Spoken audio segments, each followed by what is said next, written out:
మా బావ పెళ్ళికైతే అడ్డుతెర ప్రిపేర్ చేశాను. వీడియో ఎండ్ వరకు చూడండి సో దట్ మీకు కూడా ఐడియా వస్తుంది అడ్డుతెర ఎలా చేయాలి అని. అండ్ కామెంట్ చేయడం మాత్రం అస్సలు మర్చిపోకండి. Welcome back to my channel stories by అమూల్య.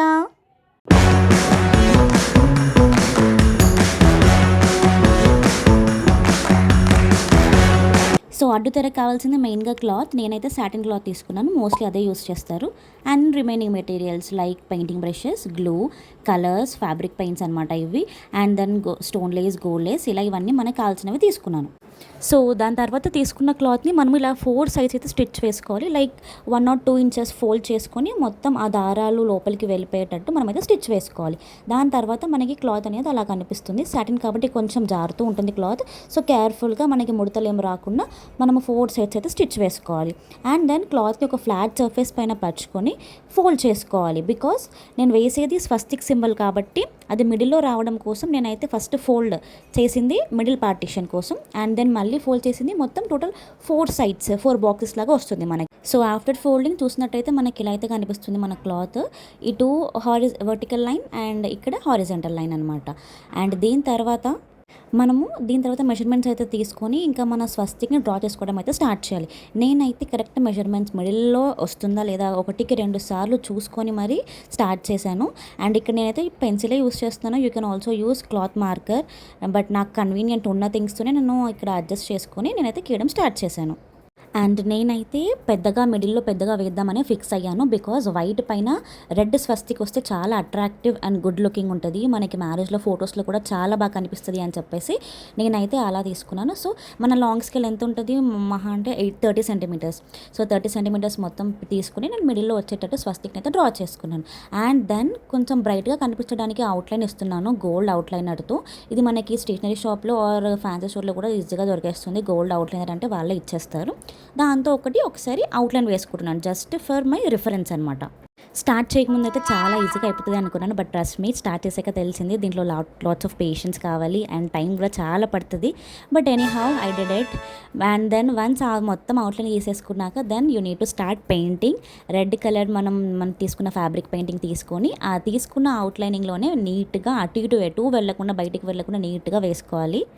నేను ఫస్ట్ టైం ఇలా నా ఓన్గా హ్యాండ్ పెయింట్ చేయడం, that too on fabric and that too ఒకరి వెడ్డింగ్, దట్ టు మై బావాస్ పెళ్ళిలో ద బిగ్ డే.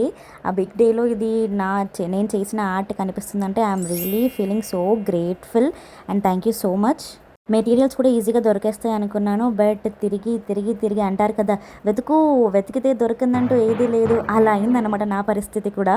అండ్ ఇక్కడ ద మెయిన్ ట్రిక్ ఏంటంటే మనము హ్యాండ్ పెయింటింగ్ వేసేటప్పుడు ఆ మార్క్స్ ఆ పెయింట్ మొత్తం వెనక మనకి బ్యాక్ సైడ్ కింద ఏదైతే మనం సర్ఫేస్ పెడుతున్నామో ఆ సర్ఫేస్కి అంతా అంటుతుంది అనమాట. సో అలా అంటకుండా అలా స్టిక్ అవ్వకుండా ఉండడానికి best thing use any paper or any waste cloth అయినా మీరు ఆ టేబుల్ పైన ఆర్ ఎనీ ఆ ఫ్లాట్ సర్ఫేస్ పైన ఏదైతే పెయింట్ చేస్తున్నారో సో దానిపైన అండ్ మనం పెయింటింగ్ వేసే క్లాత్ కింద ఒక మధ్యలో అయితే ఒక వేస్ట్ పేపర్ ఆర్ వేస్ట్ క్లాత్ని అయితే మనం ప్లేస్ చేసుకోవాలి స్టిక్ అవ్వకుండా ఉండడానికి. అండ్ దాని తర్వాత మనకి మొత్తం రెడ్ పెయింట్ వేసుకున్నాక గోల్డ్తో అవుట్లైనింగ్ అయితే ఇచ్చుకోవాలి. లైక్ ఫ్లాట్ బ్రష్ అయితే పాసిబుల్ అవ్వదు. So I'm using round brush and gold పెయింట్తో మొత్తం అయితే అవుట్లైనింగ్ అయితే ఇచ్చేస్తాను. చూడండి ఎంత నీట్గా డీటెయిల్గా వచ్చిందో మనకి అవుట్లైన్. కొంచెం అటు ఇటు కదిలినా కూడా వైట్ కదా, ఈజీగా మనకి స్పాట్ చేసేయచ్చు ఆ మార్క్స్ అనేవి. సో కేర్ఫుల్గా మనమైతే outlining and as well as colour కూడా నీట్గా ఇచ్చుకోవాలి. ఎక్కడ కూడా మనకి ఇంత మార్క్ పడ్డా కూడా చేసిందంతా వేస్ట్ అయిపోతుంది. సో దాని తర్వాత నేనేం చేస్తున్నాను అంటే ఆ స్వస్తిక్ మధ్యలో మనకి డాట్స్ ఉంటాయి కదా సర్కిల్స్, ఆ సర్కిల్స్ని అయితే ఫస్ట్ మార్క్ చేసుకోవాలి. నేను ఇక్కడ నాకు కరెక్ట్ కావాల్సిన రౌండ్ షేప్ ఆ పెయింటింగ్కి ఉన్న రౌండ్ షేప్ ఈజీగా మ్యాచ్ అయిపోతుంది. సో దాన్నే పెట్టేసుకొని అలా పెన్సిల్తో నేనైతే మార్క్ చేసుకున్నాను. చూసారా పెన్సిల్తో అయినా కూడా ఎంత నీట్గా వచ్చిందో సర్కిల్. సో అలా 4 సర్కిల్స్ని అయితే ఇచ్చేసుకున్నాను అనమాట. దాని తర్వాత సేమ్ మళ్ళీ నేను ఆ సర్కిల్స్లో రెడ్ పెయింట్ వేసుకొని అండ్ గోల్డ్ పెయింట్తో అవుట్లైనింగ్ ఇచ్చేసుకున్నాను అనమాట. ఫినిషింగ్ ఎంత నీట్గా వస్తే అంత అట్రాక్టివ్గా అనిపిస్తుంది అనమాట. ఈ పెయింటింగ్ అదంతా అయిపోయాక మనము తీసుకున్న లేస్ని అయితే దీనికి ఈ క్లాత్కి అయితే అటాచ్ చేసుకోవాలి. ఎక్కడ కూడా వైట్ క్లాత్ ఏం కనబడకుండా మంచిగా నీట్గా అయితే ఫినిషింగ్ ఇస్తున్నాము లేస్కి. సో ఓవరాల్ అవుట్పుట్ అయితే ఇలా మనకైతే వస్తుంది. నేను స్టోన్ లేస్ని అటాచ్ చేశాను దీనికి ఇంకా కొంచెం మంచిగా అట్రాక్టివ్గా చేద్దాము అని. అండ్ ఇక్కడ టోటల్ 8 సైడ్స్ అంటే front 4 sides and back 4 sides total 8 sides అయితే లేస్ అయితే స్టిచ్ చేశాము. సో ఫైనల్ అవుట్పుట్ వచ్చేసి ఇలా మనకి ఈచ్ అండ్ ఎవ్రీథింగ్ ఇన్ డీటెయిల్గా నీట్గా వచ్చింది అవుట్పుట్ అయితే.